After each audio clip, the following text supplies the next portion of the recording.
What up, what up, what up? Welcome back to Lockdown Universe, home of the bizarre, peculiar, and unheard of stories of UFO legend and paranormal lore. Welcome back, welcome back. Happy to be back. Hopefully, you guys are doing well and taking care of yourselves. So, today we're going to talk to you about a great story that happened. Well, I don't know if it's great, but it might terrify some people. But this happened in Woodstock, Illinois. Now, if you're not familiar with Woodstock, Illinois, I've been there a handful of times, and I got to tell you, it is a really cool town. It's actually where they shot the Bill Murray movie Groundhog Day. So if you've seen Groundhog Day, you've seen Woodstock, Illinois. Now, if you go to Woodstock, Illinois, you'll see murals along the back alleyways that are beautifully done by the town that are the best, most glossy, most time intensive made murals I've ever seen, and they have Bill Murray's face there. They have Ned from the movie, and they have what do they have? Oh, they have the groundhog, and it says Groundhog's Day there. It's really cool. I really like it a lot, and it's a great small little town. So if you get a chance, you should definitely go. So, why is this town being terrorized by humongous gargoyle-like creatures? I mean, like huge gargoyle. Without the word I'm trying to make up is kind of funny.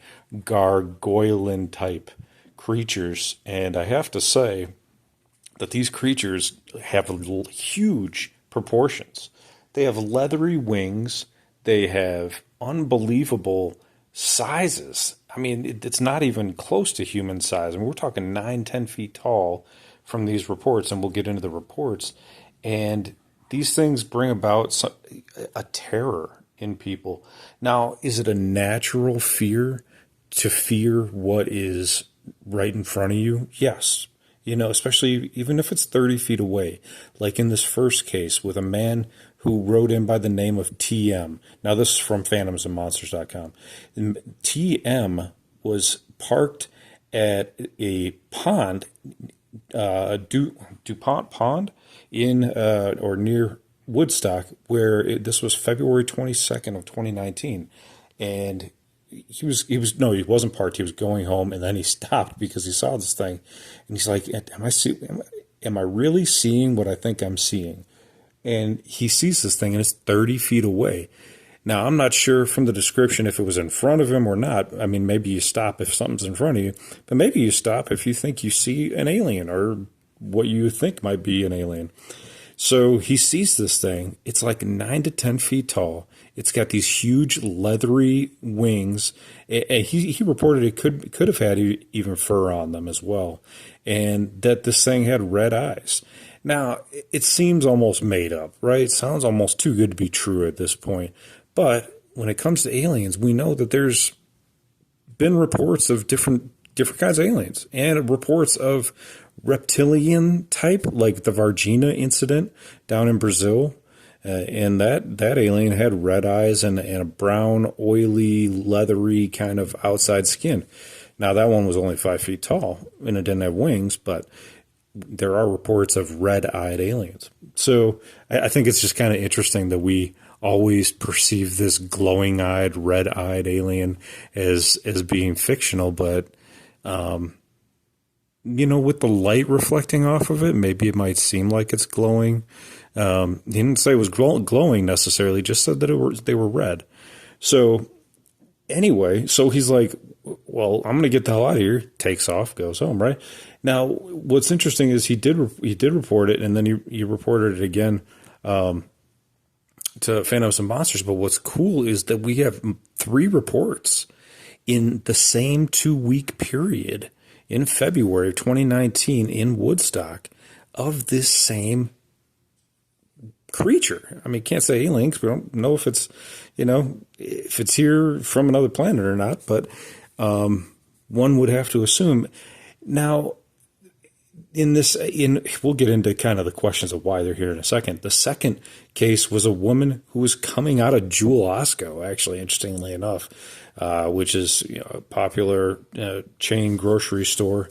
And she was coming out of Jewel, and she sees this thing in kind of like offset of the parking lot, but not too far from the parking lot, like kind of like watching. Now, maybe, I mean, I remember driving home at midnight from work and I wanted some M&Ms or something like that, some peanut M&Ms, and I'd stop at Jewel Osco because they were open till like midnight. But I got to tell you, I didn't see any humongous, leathery, lizard type, 10-foot tall gargoyle alien. And she did. She reported the exact same thing. Now, what's really cool about this entity is that there's a drawing and there's a picture of a footprint in the snow since it was February. So TM, the first reporter, got it, took a picture of it with measuring tape, which is really, really great, right? When we can get measuring tape and real photos, that's the best thing. So I'll try to post those as well. But the drawing that was done of this entity had made it look like it had 4 long wings coming out of its back. So there's kind of like a profile drawing of this, and it's coming out of its back, and it's really cool. It's really, really cool looking. Let me turn this on. I just want to make sure. Yeah, we're still recording. Okay, cool. So let me pull up one last report. And I put my bifocals on here.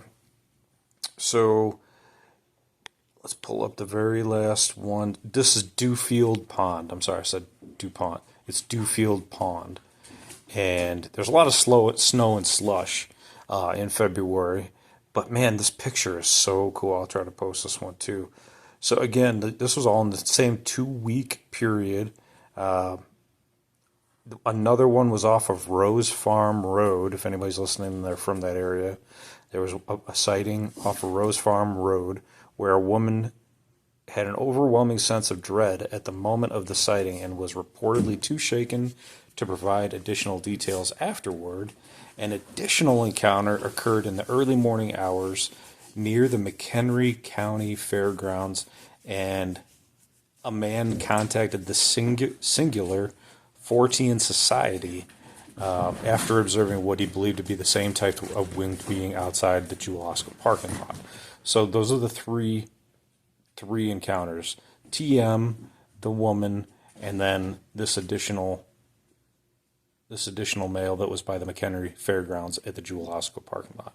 Now, law enforcement was contacted immediately. McHenry County Sheriff's Department went out and responded, but no formal police report was filed. A Freedom of Information Act was requested later, confirming the details of the 911 call, and the incident log documented a mysterious creature described as tall, black, winged, aggressive, charging while screeching before retreating. An officer referred to it informally as the Dewfield Pond Swamp Monster.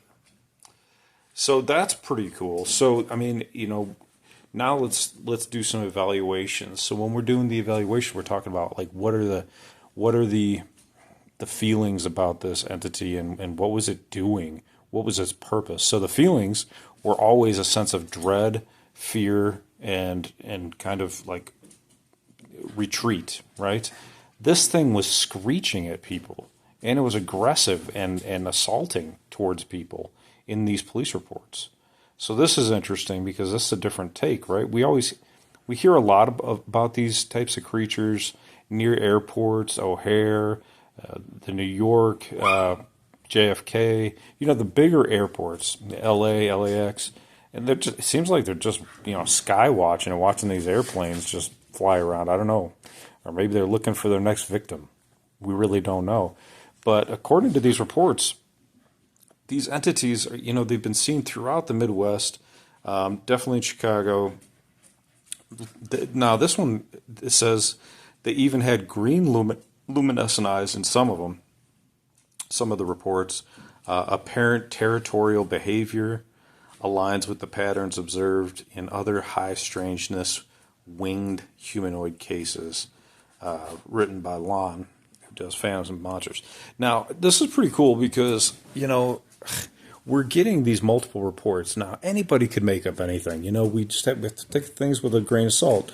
But, I tend to want to believe because, I mean, they even had the movie, The Mothman. Who was it? David Duchovny in that one? The Mothman Prophecies.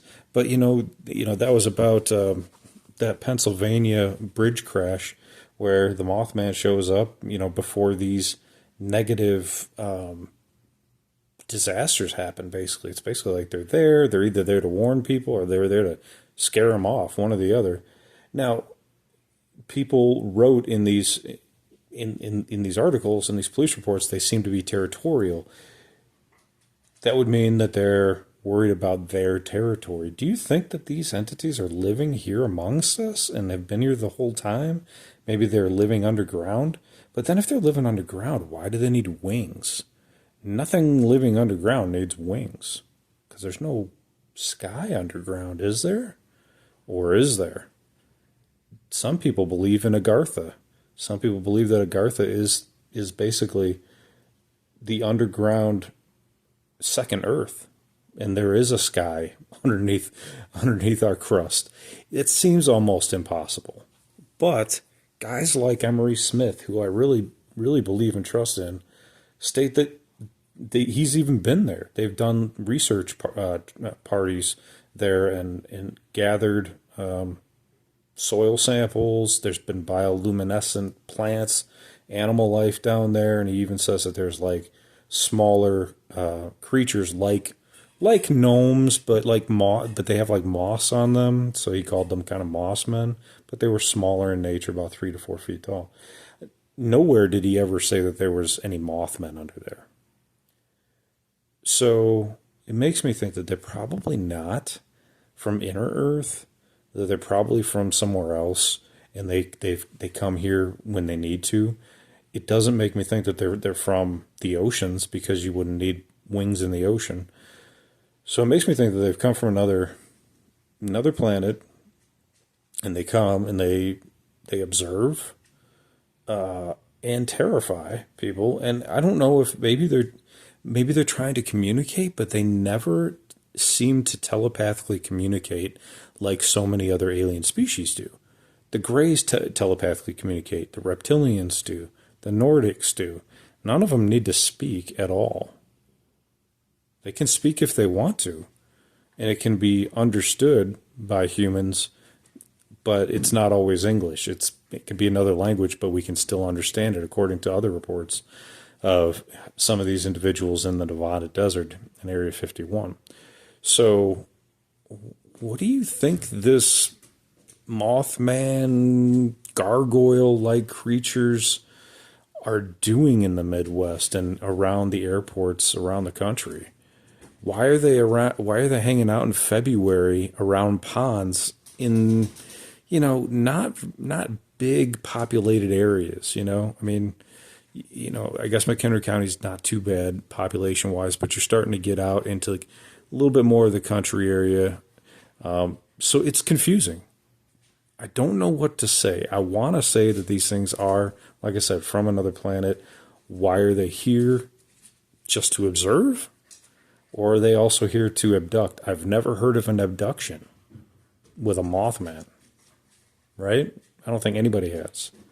Heard of all kinds of different abductions, but never with a Mothman-like creature. So what is their purpose? Are they drones? Because they're not communicating with us telepathically. So if they were, but why would you have a drone that terrifies people unless you're trying to scare them off from something? I could see a government, or a random government creating something like this to scare people off from a secret base or something they don't want people to know about. But again, there's probably other ways you could do that as well, just with a military presence and gates and things like that. So I'd love to hear what you guys have to say. I love that people are starting to comment again on Spotify, so I'll be getting back to folks there. If you want to leave a comment and let me know what you want the next podcast to be about, I'd love to hear about it, and we'll go from there. So anyway, thanks again, guys, for coming back and listening again. I love doing these. I've been having some issues with my with like my eyes. I'm gonna have to go get my eyes checked. But I like the ability to do podcasts where you can just talk. You don't have to present. You can just communicate one-on-one with you guys. So that's what I really like. But anyway, yeah, leave a comment in the comment section on Spotify for podcasters. You just go to Spotify and listen. Spotify for podcasters is where you can make a great podcast if you want for free. And you can even earn money there too. And no, I'm not getting paid for this ad. But anyway, take care of yourselves physically, spiritually, emotionally. Follow through on your hobbies and your goals and your dreams. And as always, continue to question the universe around you. Until next time, guys, take care. And Lockdown Universe out. Peace.